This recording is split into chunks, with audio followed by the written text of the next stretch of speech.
The Chargers fully dominated the Rams on both sides of the football, and now it seems like they're peaking at the right time. You are Locked On Chargers, your daily podcast on the Los Angeles Chargers, part of the Locked On Podcast Network, your team every day.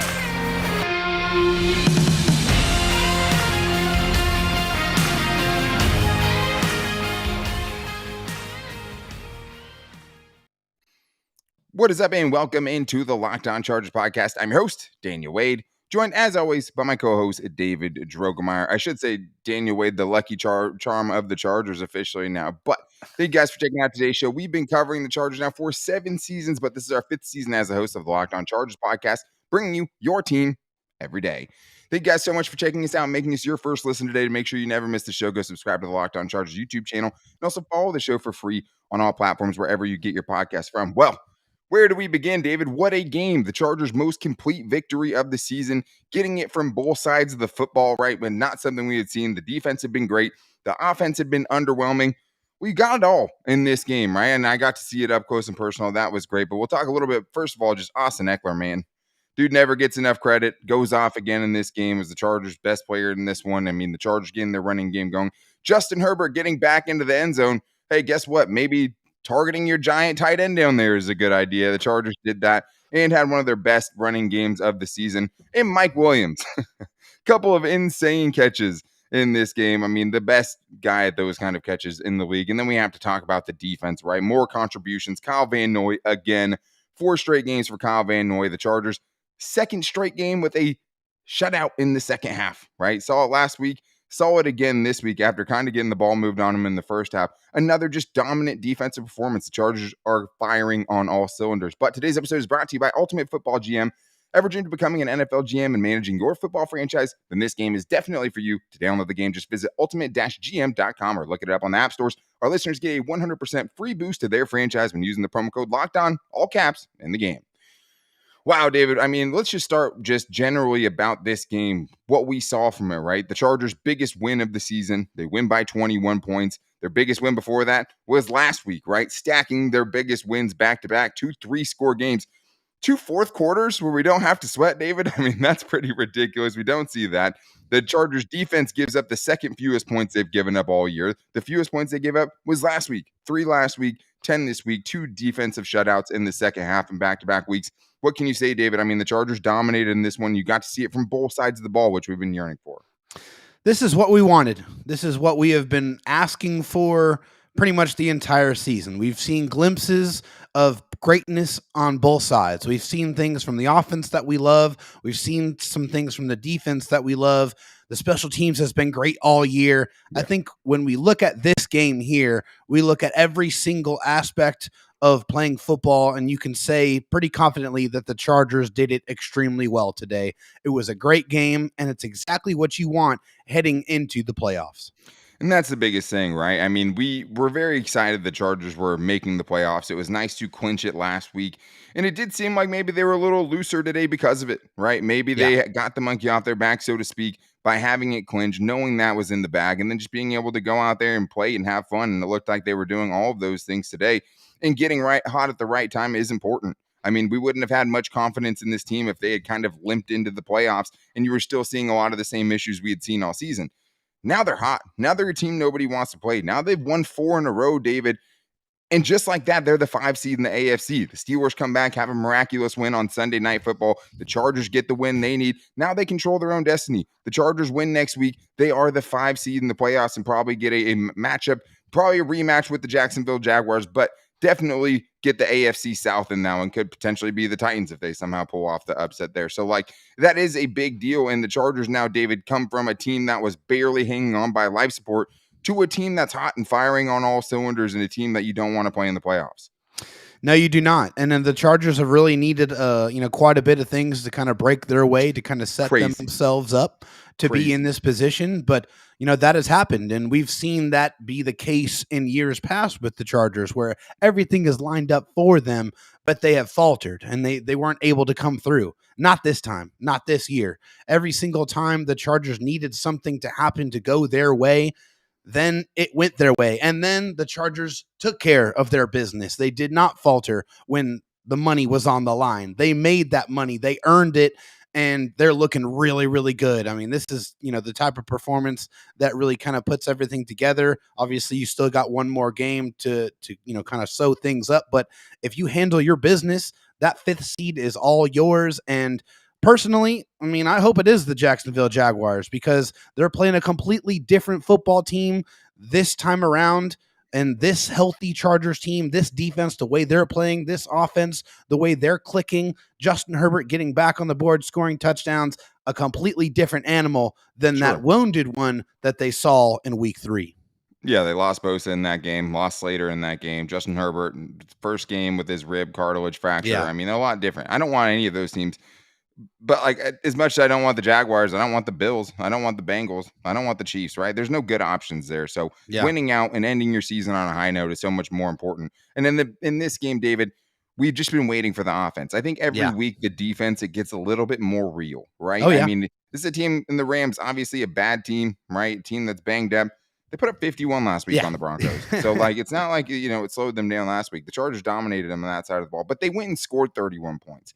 That's important because with 12 minutes left in this game, Chase Daniel was in the game. So they could have put up 50 in this game potentially. Right? You know what I'm saying? Oh, definitely. Like to see Justin Herbert get to sit out an entire fourth quarter was great. That was awesome. Beautiful.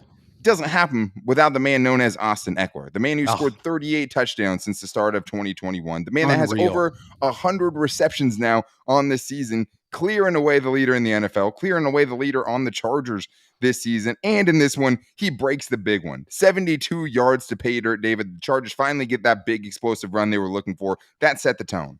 Oh, man, that was a thing of beauty. I mean, you see Matt Filer pull around and open up a just gaping hole on that one. And Austin Ekeler does what he does, breaks the tackle, and then he takes it to the house. This time, he does not get caught from behind. I know he had some kind of nightmares going on in his mind saying, they're not going to catch me this time. No, they did not catch you this time, Austin. You get yourself in the end zone, just like you've been doing just religiously for the last 2 seasons. It's been super fun to watch this guy play football. It's unbelievable to me that he doesn't get the credit that he so richly deserves.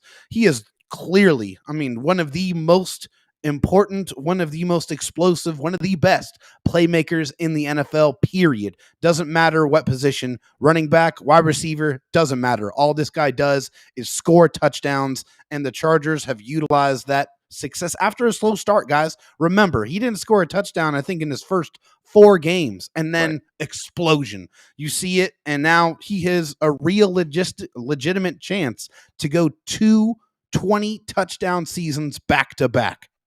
I know in 2 games, 2 games ago, he was 4 less touchdowns than he has right now, right? It seemed a lot further of a reach for him to get there than it does now. I mean, because it seems like he's scoring 2 touchdowns in every game at this point, right?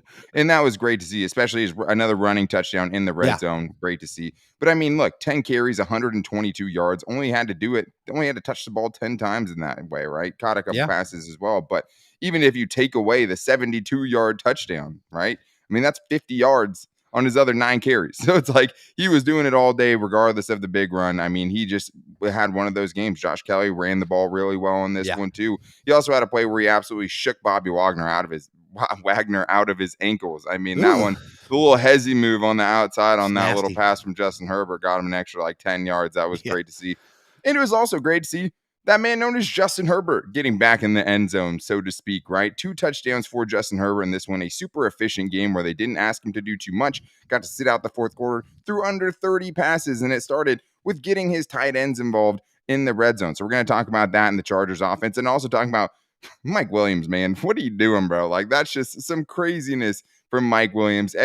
It's more routine now this year than it's ever been, which is saying a lot because this dude's been that dude for a long time now. So we're going to get into the Chargers offense coming up after this, but I am really geeked to tell you guys about the new app and the app that I can't put down on my phone. That's Ultimate Football GM. I know as Chargers fans, you can definitely relate to maybe wanting to do things a little bit different if you were the GM, right? Well, now you can. You can go on the Ultimate Football GM and you can manage every strategic aspect of your team, play through the season, lead your team to glory, and you're responsible for hiring the right coaches and coordinators, trading players, making draft picks, and navigating your franchise through free agency, the draft, and all the up and downs that come with an NFL season. All in this challenging, realistic game world, the Ultimate Football GM is completely free and playable offline, or you can play on the go whenever you guys want. Locked On Chargers listeners also get a 100% free boost to their franchise when using the promo code Locked On, all caps, in the game store.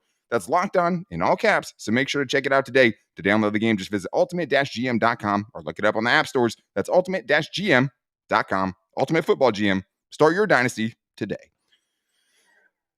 David, we get to start a post-game show. We've been talking about the defense first for the most part, because the defense pretty much single-handedly won the 3 games for them leading up to this one for the most part. The Dolphins a little bit different, but the Chargers offense got things going, and that's huge, because no matter how well your defense is playing, that's going to be a huge chip going into the playoffs for sure. You need this offense to meet its expectations at the very least. When you have Justin Herbert, when you have Mike Williams, Keenan Allen both back in the mix, felt like they did that on Sunday, right? I mean, especially, when you're sitting your starters all of the fourth quarter, could have been a lot more. But I want to start with Justin Herbert, because he had in the last 2 games that had 2 games with 0 touchdowns and a combined 3 interceptions in the 2 leading up to this one. In this game, he gets 2 touchdowns, which is as many as he had in his last 4 games combined. So that was really, really good to see. And for him on the day, right, 21 of 28, completing 75% of his passes, averaging 7.6 yards per attempt. No turnovers for the first time in 3 games as well. Solid, super efficient game for number 10. No sacks either by the offensive line too. Good point. Did a good job of trying, to protect 10 there. And of course, Justin Herbert doing his usual magician stuff, being able to, avoid pressures and get rid of the ball and avoid sacks. I mean, he's just simply one of the best, quarterbacks in the league at doing that. 8 of 13 on third down for the Chargers offense too. I mean, that just, fantastic. That's what you want. And then, hey, 3 of 3 in the red zone. This is something that the Chargers have struggled with all season long. This is something that the coaching staff acknowledged that they wanted to get right. Well, they got it right in this game. 3 trips, 3 touchdowns. That's the type of production that you're looking for. Yeah, it is. And we had talked about, hey, they're not getting enough trips to the red zone, right? And that was one of the problems in the last, 3 or 4 games. They weren't making it there enough since the Dolphins game, basically. And when they were getting there, it was just so as far as if they were turning it into touchdowns or not. And they had some empty possessions as well, going for on fourth down, not being able to get in. They were running the ball a lot better recently in the red zone. So that was nice. But what was happening is a lot of times it was 2 runs in the red zone. And God forbid those runs didn't work, because then it's Justin Herbert bail us out. A very short field to kind of work with here. And he wasn't getting his own touchdowns, right? And it was kind of really diffusing what were explosive drives for the Chargers.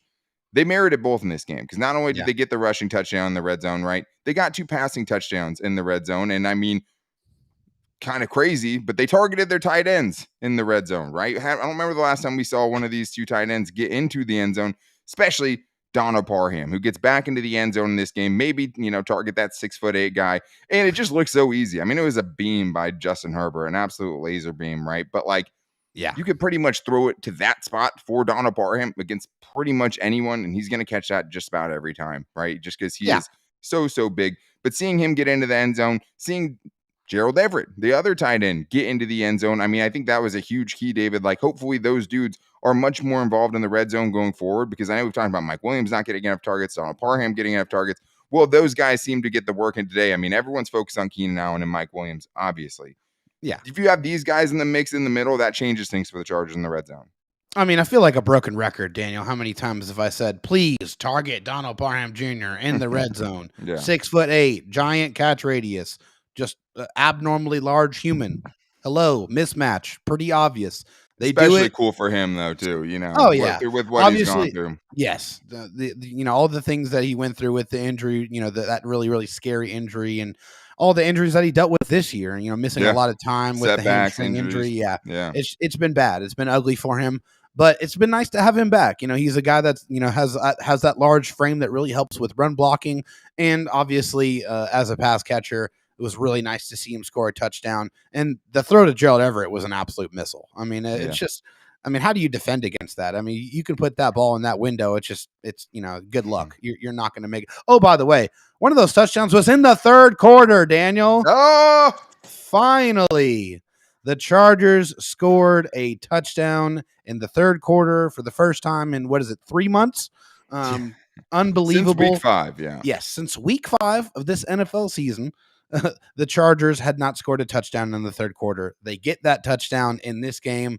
They break that ugly, disgusting streak. You didn't want that going in to the last and final game and into the playoffs. They break that streak. And I think, honestly, that shows you the difference between those close games and then those games that you can put some distance in front of. Okay. When you score that touchdown in the third quarter, that allows you to kind of get up a little bit more and then be able to be in position to put the game away to where your quarterback can sit there with a baseball cap and watch the last 12 minutes of the game.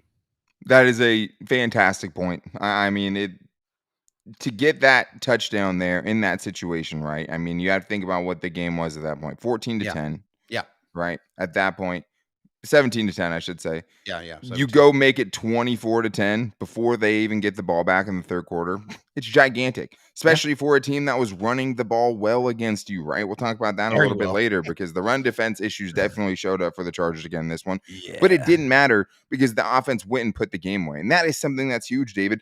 Finding that separation. Not only did they find separation there at the beginning of the third quarter, going down and scoring a touchdown, I got to see a live third quarter touchdown. Like if I would have went to any of the games in the last 2.5 months, there's no way I could see that. I went today, the luckiest day there was. There was almost 2 touchdowns in the third quarter, David, by the Chargers. It was absolutely nuts. But getting that there, right? Going up by 2 touchdowns, getting the Rams out of their game plan. Now the Rams go down and get a fumble, on that next drive. Kyle Van Noy shows up again and just totally Baker Mayfield never even saw it coming. Fourth on that sack one. in 4 consecutive games for Kyle Van Noy, playing like his hair is on fire. I'm sure we'll get more into that, but that was a huge play. And but to be able to separate like that, that's what makes you feel good. Not letting bad teams hang around. That's what makes you feel good. Yeah. Handling business against bad teams, even some of the best Chargers teams that we've seen covering the team and even just before watching the team. That was never a given that the Chargers weren't going to play down to their competition, have a game be way too close, right? And just let teams hang around. They didn't let the Rams hang around in this game. They went up 14 right after halftime. They went and got the dagger, went up 21 in the fourth quarter, and let Justin Herbert sit the rest of the fourth quarter. But we can't stop talking about the offense before we're talking about Mike Williams in this game. My goodness, pal. 7 catches, 94 yards. I wanted him more involved in the offense. They definitely did that in this one. But it has to go to that crazy sideline catch, spinning around to find the ball, going up, grabbing it one-handed, keeping that spin going, finding a way to get 2 feet in bounds there easily. I wasn't really even close to an incomplete catch. One of the best catches I've ever seen. He doesn't even think it's one of his best catches ever, which is crazy. But, I mean, I was sitting there and not watching it. Great ones have great standards, Daniel. I mean, that's what Mike Williams is. He is a great wide receiver, a great contested catch wide receiver. I mean, he does those type of plays, but that was just unbelievable. I was like sitting there like, did that really just happen? Did he really do that? I went up, just easily grab it with one hand. I mean, spinning in the air, had the presence of mind to get both feet in bounds. Absolutely no problem. And it was really funny to see the faces of the Rams coaches that were sitting there and the players that are sitting there in front of that, like, wow, okay. Like, I mean, I can't even say anything about, I mean, how do you defend that? I mean, there is no possible way you can defend that type of catch. Mike Williams is special. I have been, like you, have been pounding the table to get Mike Williams more involved. Even on that, that touchdown drive that Austin Ekeler scored, I think from like the 10 or 12 yard line, that was set up completely by Mike Williams, getting 2 of those big catches to really kind of move that drive forward towards the end zone. Yeah. When Mike Williams is involved, when he catches, those passes and he gets 5, 6, 7 catches, like, good things happen for this Chargers offense. He is 100%. One of those catalysts, one of those high-powered, cogs in the machine that should always be oiled and ready to go. You got to feed that guy, give him more opportunities. Good things happen when you do. It is. I mean, it's as simple as that. The Chargers need him to be a big part of this offense for this offense to get to where it needs to be, because he doesn't need to be open. I think Justin Herbert threw it a little higher on that one and a little, maybe before he wanted to. The corner dropped off a little bit more than I think he thought he was going to. So the corner and the safety were actually very close. I was like, ooh. My dad called that also, by the way. My dad's like, hey, this one's going to Mike Williams. Dad just had that feeling, man. And then he goes and does that. And I was like, what do you, I mean, it's just, it's so crazy. Who's the podcaster here? Right. It's the norm for him now. And catches like that should never be the norm. Had another, back shoulder catch where there was no separation, found a way to come down with it on the sideline. Another catch and run situation for him, where he gets the ball in his hands and is able to make people miss after the catch. Yeah, I mean, credit to, the Chargers offense, credit to Joe Lombardi for getting him more involved. I had still my frustrations at certain times in this game, especially after the fumble, not going for the dagger, 2 runs right away. But that's splitting hairs. I mean, the Chargers offense was really good. And a lot of that was because their running game was really good. 31 carries, 192 yards, 6.2 yards per carry. Josh Kelly goes 9 carries for 45 yards in this one, too. I mean, that's really all you can ask for. 2 guys averaging more than 5 yards a carry, one dude averaging more than 10 yards a carry. Totally complete offensive performance. Even Chase Daniel and the backup offense were getting first downs and running clock in this game. Tells you kind of how things were going for the Chargers from an offensive standpoint. But the defense, again, their second best defensive performance points-wise of the season. Their second straight defensive shutout in the second half. Joey Bosa is back on the field. Things are coming together. So we have to talk about this Chargers defense and some unlikely contributors still finding ways to contribute in this one coming up right after this. But very excited because I get to talk about my favorite protein bar on the planet. And I'm talking about Built Bar. No shade.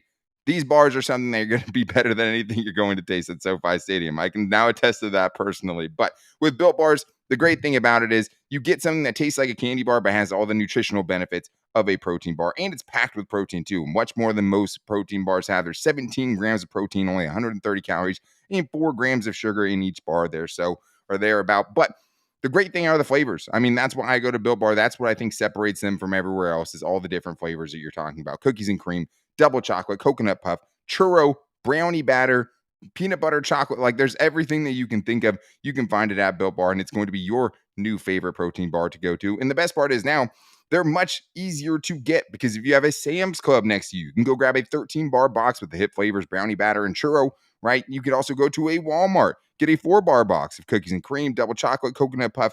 They are very available now. I know I saw them at Walmart and had to cop a couple of those for sure because they're just not sending me enough Built Bars. So I had to go out, get some more for sure. But Built Bars are the best protein bars out there. They're the best tasting one. You don't want a protein bar that's chalky or waxy.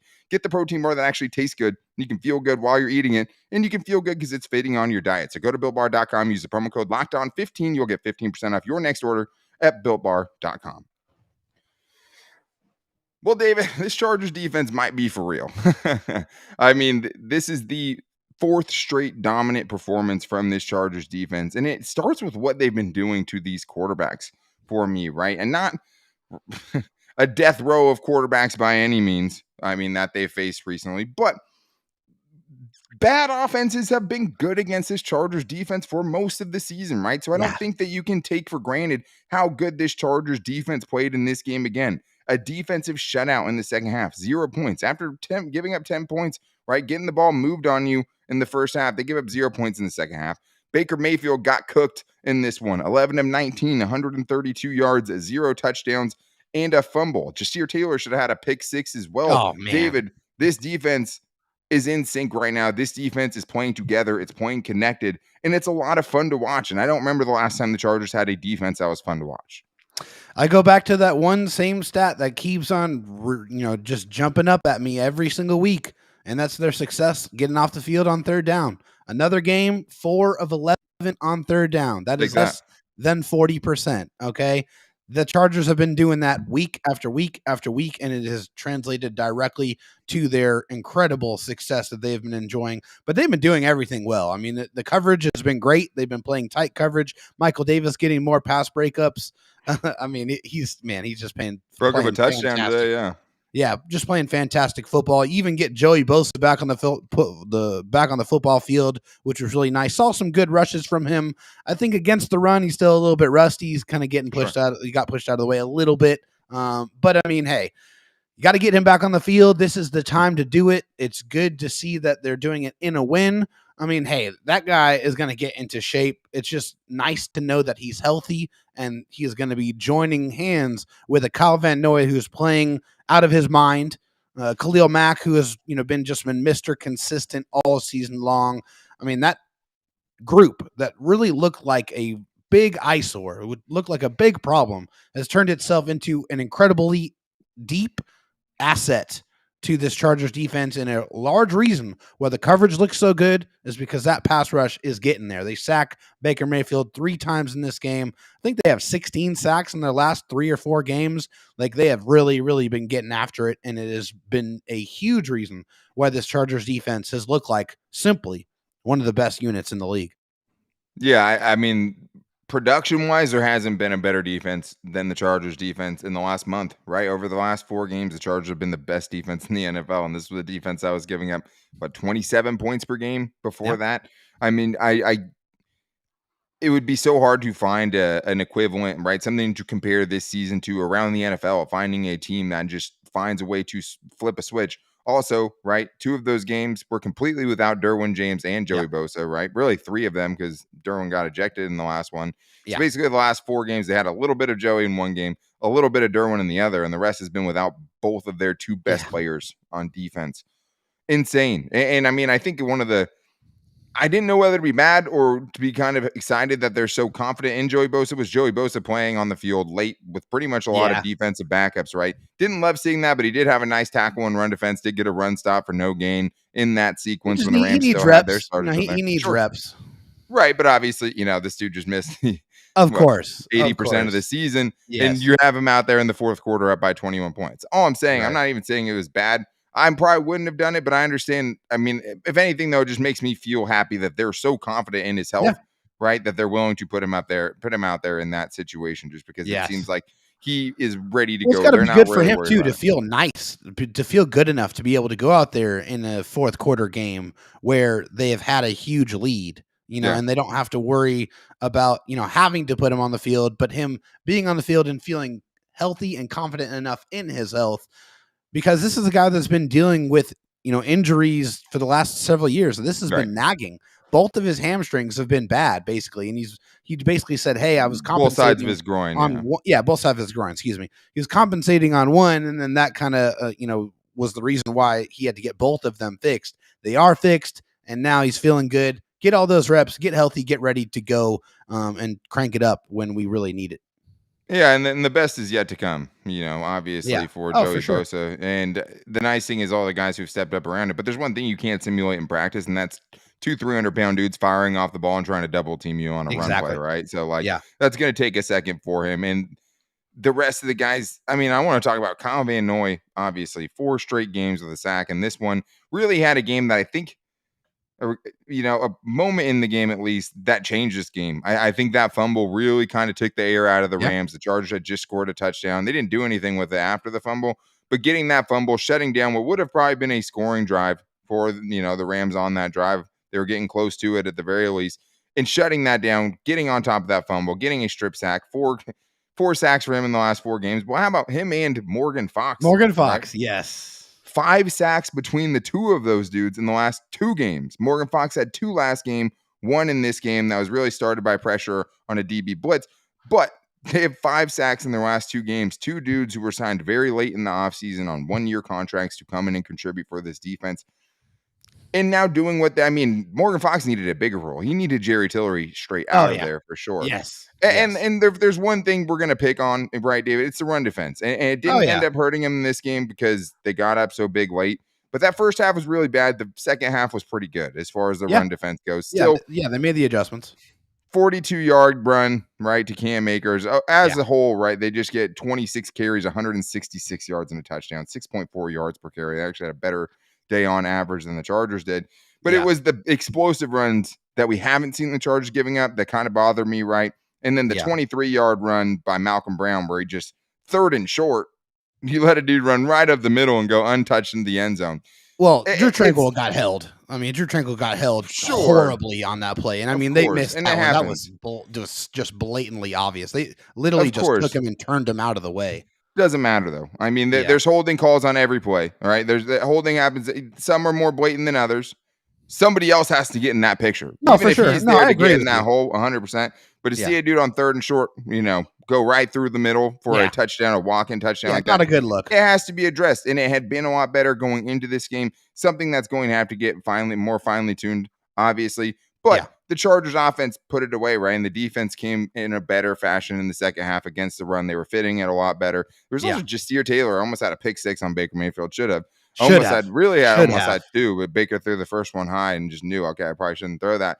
But he was actually getting a lot of run outside at corner opposite Michael Davis in this one, which is interesting with Bryce Callahan and Asante Samuel Jr. on the sideline. So the defense's confidence in him is definitely growing. But we haven't said Brandon Staley's name in this podcast so far, I don't think.